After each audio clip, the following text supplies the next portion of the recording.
नमस्कार. श्री गुरुदेव दत्त. आज मी बोलणार आहे कालसर्प योग आणि त्याच्यावरचे उपाय. आपण मागचा व्हिडिओ पाहिलात सगळ्यांनी. कालसर्प योग दोष पत्रिकेत कसा बघायचा त्याप्रमाणे तुम्ही बघितला असेलच. बघितला नसाल तर पुढे मी सांगितलंय पत्रिकेत कुठली ग्रह परिस्थिती कशी असली तर कालसर्प योग होतो. तुम्ही जर पाहिला नसाल तर तो पूर्ण व्हिडिओ बघा. म्हणजे तुम्हाला कळेल नक्की कालसर्प योग आहे का? असल्यास काय करायचं? तर ते हे सांगतोय हे उपाय करायचे. त्या उपायांमध्ये तुम्हाला निश्चितच त्याचा लाभ होईल आणि फायदा होईल. आपण पहिली पत्रिका काढून घेऊया एक छोटी. कालसर्प योगात राहू आणि केतूच्या एका बाजूला सगळे ग्रह आले.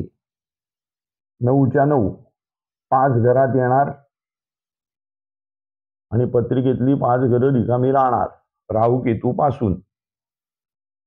अशी ग्रह परिस्थिती निर्माण झाली तर कालसर्प योग होतो. इवन दो चंद्र गुरु चंद्र राहू केतू चंद्र राहू चंद्र राहू रवी अशा युत्या जरी आल्या तरीही कालसर्पयोग होतो. ही 12 घरं आहेत आपली काढलेली. इथे राहू आणि केतू 1 2 3 4 5 ह्या खुणा केलेल्या घरात जर का सगळे ग्रह आले आणि ही सगळी ग्रह रिकामी राहिली एका बाजूची डावी साईड किंवा उजवी साईड कुठल्याही साईडला रिकामी राहिली तरी कालसर्पयोग झाला.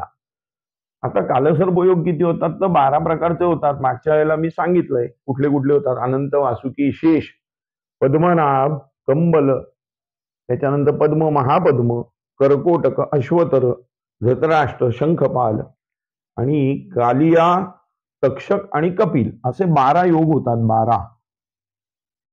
12 प्रकारचे योग आहेत.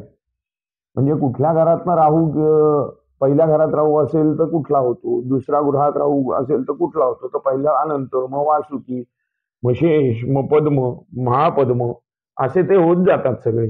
मग अशी मी 12 नावं सांगितली त्याप्रमाणे ते 12 होतात. आता याच्यावर उपाय काय तर नवनाग स्तोत्र आहे, नवनाग गायत्री आहे. नवनाग गायत्र्या 2 आहेत. त्याच्यानंतर नवनागांचा मंत्र आहे, नवनाग स्तोत्र आहे. एक आपण ते पाहूया आता. नवकुलाय विद्महे विषदंताय धीमहि तन्नो नाग प्रचोदयात्. ही एक गायत्री झाली. दुसरी गायत्री आहे भुजंगेशाय विद्महे सर्पराजाय धीमहि तन्नो नाग प्रचोदयात् अशी एक. तर ह्या ज्या 2 गायत्री आहे ह्यांचा जरी रोज 108 जप केला नाग गायत्री. डिस्क्रिप्शन मध्ये मी हे सगळं देणार आहे. नाग गायत्रीचा रोज 1 माळ जप आणि सोबत ओम नमः शिवाय हा शंकराचा मंत्र घेतला 1 माळ तर तोही चालतो. त्याच्यानंतर नवनाग स्तोत्र आहे. अनंतम वासुकी शेषम पद्मनाभ च कंबलम शंखपाले धृतराष्ट्र तक्षकम कालिये तथा एतानी नम नामानी नागानांच महात्मनम सायंकाले पठे नित्य प्रातःकाली विशेषता तस्य विषभयम नास्ती सर्वत्र विजयी भवे. असं हे स्तोत्र हे 11 वेळा म्हणावं.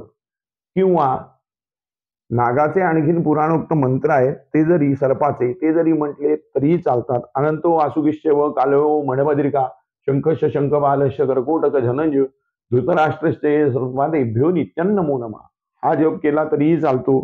किंवा अजून एक मंत्र आहे त्याचा सर्पादिश नमस्तुभ्यम नागानांच गणाधिपा सर्व अरिष्ट प्रशमनम भक्तानाम अभयप्रदम हा एक मंत्र आहे. हा घेतला तर जास्त उत्तम होतो. अभयप्रदान आपल्याला मिळतं. आणि नवनाग स्तोत्रात त्याची स्तुती सांगितलेली आहे की सर्वत्र विजयी भवेत. म्हणजे कार्यात ज्या अडचणी निर्माण होतात, वेगवेगळी विघ्न क्रिएट होतात दररोजच्या दैनंदिन जीवनात सुद्धा, कोणाच्या विवाहात विलंब होत असेल, कोणाच्या संततीत अडथळे निर्माण होत असतील तर त्यांनी ते करावं की रोज नागाची पूजा करावी. आता तुम्ही म्हणाल नागाची पूजा कशी करायची तर नागाचा फोटो मिळाला तर फोटो किंवा प्रतिमे स्वरूपही मिळतात. चांदीचे वगैरे असे नाग मिळतात तर चांदीचा किंवा तांब्याचा नाग आणावा आणि कुठल्याही पक्षाच्या शुक्ल महिन्याच्या पंचमी पासून त्याची सुरुवात करावी पूजनाला. पंचमी ही तिथी नागाची सांगितलेली आहे. पंचमी तिथी नागाला आहे. याचं व्रत म्हणजे काय जसं नागपंचमीचं व्रत आहे तेच व्रत आहे. माझा एक व्हिडिओ आहे नागपंचमीवर तो तुम्ही पहा. तुम्हाला लिस्टमध्ये मिळेल. सबस्क्राईब केलं नसाल तर सबस्क्राईब करा चॅनल, म्हणजे तुम्हाला माझ्या याच्यावरचे सगळे व्हिडिओ मिळतील. त्याच्यात भरपूर मी विस्तृत माहिती दिलेली आहे. नागपंचमीचं व्रत काय, त्याच्यात कहाणी आहे, कथा आहे, त्या डिस्क्रिप्शनमध्ये लिहिलेली आहे. ती जरी वाचली तरी चालेल. सोमवारी विशेष नागाची पूजा सांगितलेली आहे, तर त्याची ती पूजा करावी, त्याला दुर्वा व्हाव्या, त्याला दूध साखरेचा नैवेद्य दाखवावा आणि त्याच्या प्रतिमेचं पूजन करावं. तुम्ही म्हणाला प्रतिमा काही करणं शक्य नाही, तर एक पाट आपल्या घरात असतो, तो पाट घ्यावा. त्या पाटावर गंधांनी 5 फण्याचा नाग काढायचा. नाग हा 5 फण्याचा घ्यायचा आहे, 1 फणीचा नाग नको.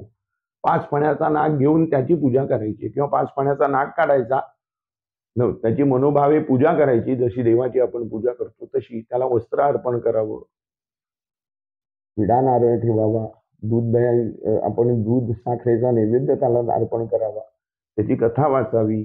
आणि ह्यापैकी कुठलाही एक मंत्र, जे मी म्हटलं तसं की नवनाग गायत्री, नागाचा पुराणोक्त मंत्र किंवा नवनाग स्तुती, ह्यातला कुठलाही एक तुम्ही म्हटलं तरी चालतो. 1 माळ जप करायचा आहे, 1 माळ, कमीत कमी 1 माळ दररोज. आणखीन नवनाग स्तोत्र 9 वेळा. जर 1 माळ करायला तुम्हाला वेळ नसेल तर तुम्ही नवनाग स्तोत्र रोज 9 वेळा म्हणू शकता. नागाची गायत्री 1 माळ करू शकता. कुठलाही 1 माळ करायचा आहे आणि त्याच्यासोबत ओम नमः शिवाय किंवा नमः शिवाय हा जप करायचा 1 माळ. आता ह्यातलं जर का तुम्हाला जमणार नसेल, कोण म्हणेल मला सकाळी नाही जमणार, संध्याकाळी वेळ आहे, तुम्ही संध्याकाळी सेवा करा. संध्याकाळी वेळ नसेल तर सकाळी करा. तुम्ही म्हणाल आणखीन काही लवकर दुसरा उपाय आहे का, तर आहे.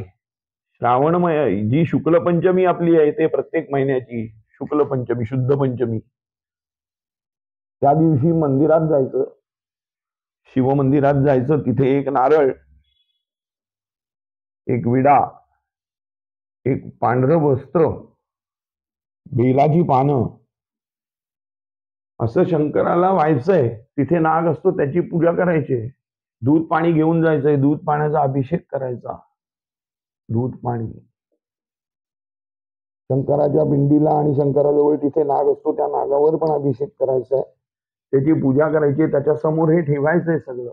मग वार कुठलाही असेल तरी चालेल, सोमवारच हवाय असं नव्हे. समजा शनिवारी आला तर शनिवारी जायचंय, मंगळवारी आला तर मंगळवारी जायचंय. फक्त महिन्याची शुद्ध पंचमी हवी. प्रत्येक महिन्याच्या शुद्ध पंचमीला तुम्ही करा. असं हे व्रत 1 वर्ष करायचंय, म्हणजे 12 पंचम्या करायच्या. त्याच्यानंतर मग नागाची प्रतिमा आणून विधियुक्त पूजन करायचंय.